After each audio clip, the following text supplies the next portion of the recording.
ಇದು ಟ್ರಿಗ್ನೋಮೆಟ್ರಿದು 23ನೇ ವಿಡಿಯೋ. ಇದರಲ್ಲಿ ಏನಂತ ಕೊಟ್ಟವ್ರೆ ಅಂದರೆ ಎವಾಲ್ಯೂಯೇಟ್ ದ ಫಾಲೋಯಿಂಗ್ ಅಂದ್ಬಿಟ್ಟು ಈ ಪ್ರಾಬ್ಲಮ್ ಕೊಟ್ಟವ್ರೆ. Sine 60 degree cos 30 degree plus sine 30 degree cos 60 degree ಅಂತ. ಇದು ಮಾಡಬೇಕು ಅಂದರೆ ಈ ನಾಲ್ಕರದ್ದು ವ್ಯಾಲ್ಯೂಗಳು ಗೊತ್ತಿರಬೇಕು. ಯಾವ ಥರ ಅಂದರೆ ಫಸ್ಟಿಂದ ಹೇಳ್ತೀನಿ ಯಾವ ಥರ ನೆನಪಿಸ್ಕೊಂಡು ಮಾಡೋದು ಅಂತ. ಸೈನ್ 60 ಡಿಗ್ರಿ ಅಂದರೆ ಸೈನ್ 0 ಇಂದ ಹೋಗಬೇಕು. Sine 0 degree 0, sine 30 degree half, sine 45 degree 1/√2, sine 60 degree √3/2 ಅಂತ ಮಾಡಬೇಕು. ಟೈಮ್ಸ್ ಆಫ್ ಕಾಸ್ 30 ಡಿಗ್ರಿ, ಕಾಸಲ್ಲಿ ರಿವರ್ಸಿಂದ ಬರ್ತದೆ 1ರಿಂದ 0 ತನಕ. ಕಾಸ್ 0 ಡಿಗ್ರಿ 0, ಕಾಸ್ 30 ಡಿಗ್ರಿ √3/2, ಇದು √3/2 ಆಯಿತು.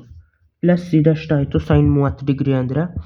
ಸೈನ್ 30 ಡಿಗ್ರಿ ಅಂದರೆ ಮತ್ತೆ sine 0 degree 0, sine 30 degree half. ಅದೇ ಥರ ಕಾಸ್ 60 ಡಿಗ್ರಿ ಕಾಸ್ 0 ಇಂದ ಹೋಗಬೇಕು. Cos 0 degree 1, cos 30 degree √3/2, cos 45 degree 1/√2, cos 60 ಡಿಗ್ರಿಗೆ ಮತ್ತೆ ಹಾಫ್ ಅದು.